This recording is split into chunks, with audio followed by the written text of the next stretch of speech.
Hey, what's up everyone? Welcome back. This is episode 3, part number 2, continuation of the Buccal Beast, and for this particular video I will be completing this concept by applying color to it. Two things I'll keep in mind for this before I begin. Number one is determining the base color early on, so within the first 10-20 minutes I will try to figure out the base color, and this will help me along the way when it comes to any adjustments I need to make, so by the end of it I could just relax, and any additional detail I'd like to add I can do so confidently. So that's number one. Number two is I will keep some of the guides in mind, such as emphasis, contrast, value, color, and 70-30 rule. So keeping those things in mind, let's get started. Okay, small recap from last video. If you can remember me saying or talking about how in terms of the 70-30 rule, you know, we get the rest areas right here, everything else, you know, aiming or directing itself towards this area, the focal point right here. So same process we'll use when it comes to color, but since we're using color and it's a different principle, when it comes to focal areas, we will increase the accent right here. This will be increased of saturation comparing to the rest of the body. As it trickles down to the outer areas, we'll let some of that detail fall off in terms of color.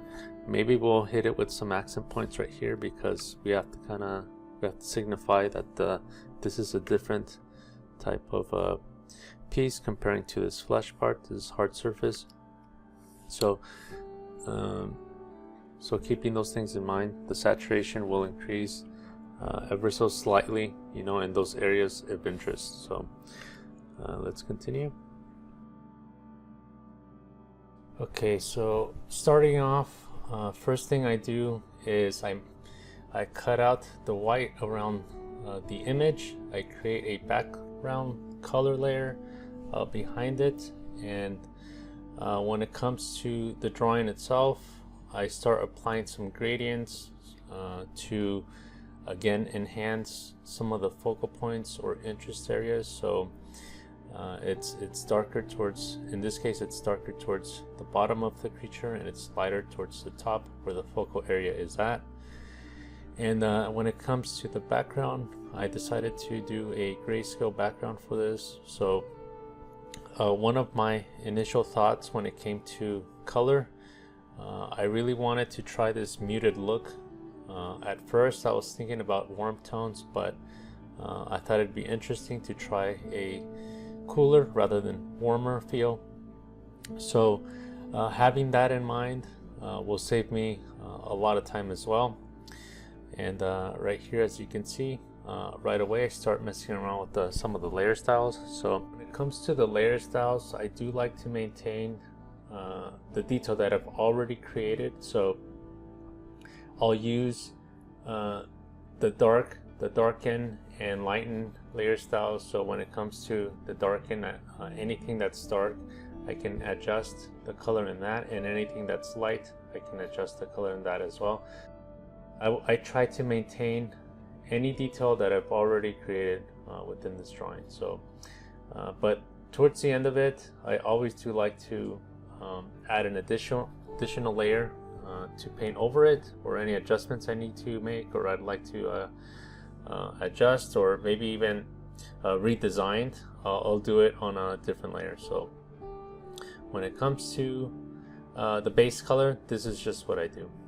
I also wanted to mention that this video is we're not really going into detail when it comes to layer styles, and the reason for that is that I tend to use a ton of layers, a ton of different types of layers, just to get to that end look that I'm looking for. So at times I'll use different methods. It's not always the same thing that I use, but for the most part, you know, I do tend to use multiply, hard light, vivid light, soft light, overlay, color layer as well. I tend to use many different layers, and it just depends on the different type of drawing that I'm doing. If it's a line drawing, sometimes I just like to go to straight in with the color. If it's a grayscale drawing, sometimes with the color layer or even hard light, I mess around with the opacities of the colors. The main point is having that vision and sticking to it, and just using the layers as much as possible to get to that point. So in these first 10-20 minutes, that's all I'm trying to figure out, just the base color layer for this, as well as the values or anything that will just help me hit the broad strokes, so I don't have to worry about towards the end. You know, in the end, I can just go over it with a additional layer on top of it and just go nuts with detail or any colors or adjustments I'd like to make. So that's right off the bat, that's one of the first things I have in mind when it comes to this. At times I do like to explore different colors, but in this case it's very little exploring. It's sticking straight into the cool muted look. I am also sticking to the ideas that I mentioned, which is emphasis, contrast, value, color, and 70-30 rule. So same thing applies with color. When it comes to emphasis, it's also using the 70-30 method, where paying attention on the areas of interest, I will increase the emphasis by either increasing the saturation or tint in certain areas when it comes to that.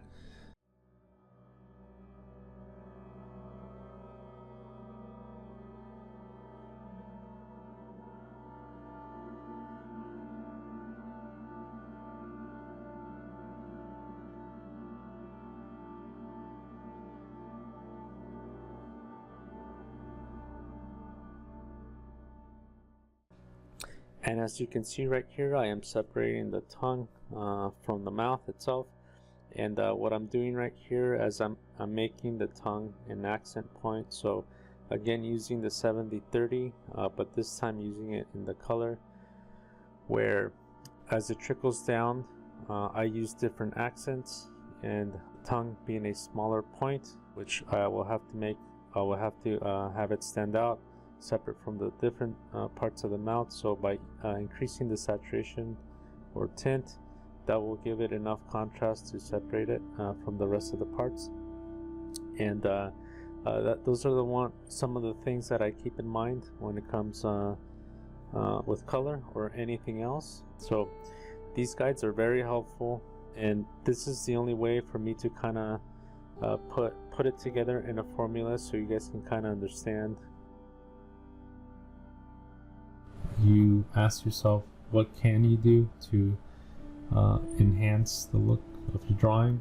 I would suggest it to bring it up and then try to figure out which areas you can apply it to make those enhancements. So that's all we're doing here, is just showing you these methods, and in hopes that this could, potentially help you out in the future. I know for me it's helped me out a whole lot, and as I said, I still keep these things in mind. At this point it is second nature to me, but every time I run into a problem, I do bring them up consciously and I apply them.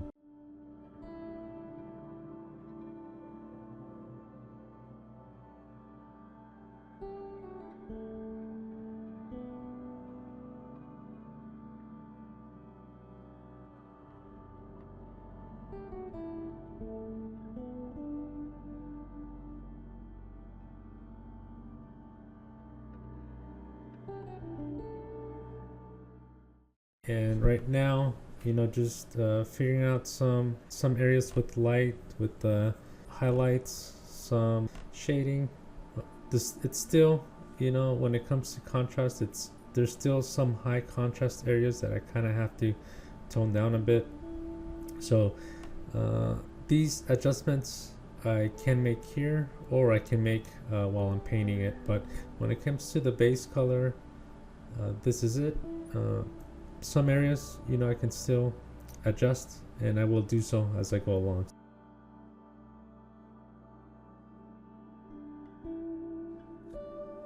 So the main point of this in the early stages of coloring this drawing is just to figure out the color scheme. Figuring out the color scheme early on will help me down the road, not to think so much about what combinations of color I should use when it comes to the creature itself, but I could always pivot. It's up to me whatever I want to do, but this is just the way I like to do things. I want to get to that point where I can just add as much as details that I want to, or make any adjustments. So it's setting myself up for success.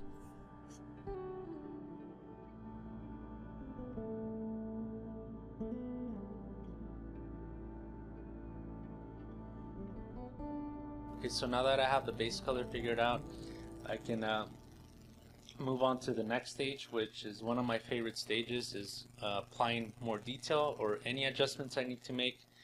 I can do so without thinking so much how the image looks as a whole, because I just like to zoom in and go crazy.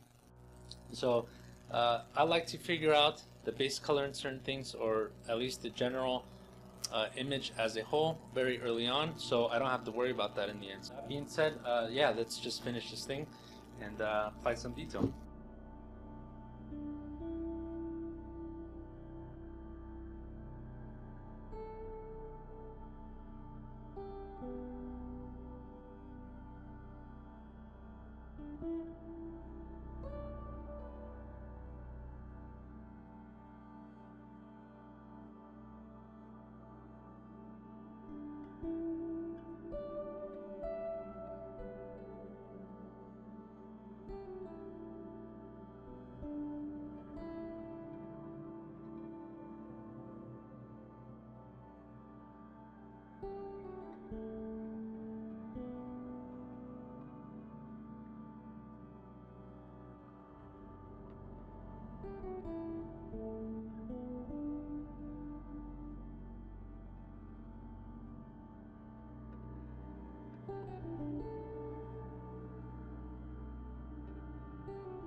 So this concludes the video. When it came to color, this definitely was pretty close to what I had in mind. I was going for a very cool muted look. Let's take a look from where we started right at the beginning, the black and white image, as we applied some color to it, the base color.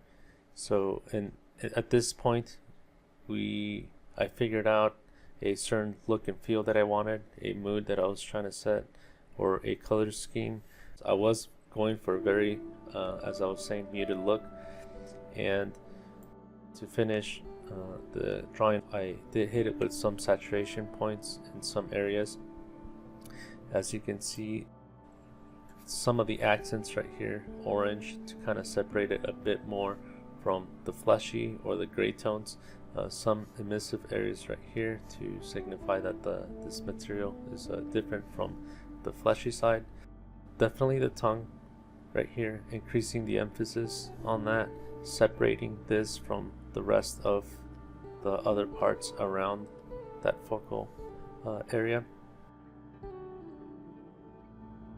Not always I'm 100% satisfied, but more than often when I use the guides, I am satisfied to a certain degree where I can just move on to the next thing. The guides definitely came in handy in that regard, emphasis, value, tint, even 70-30 rule. So keeping those things in mind, helped along the way. Stay tuned for more. There's more to come. Thanks for watching, and take care.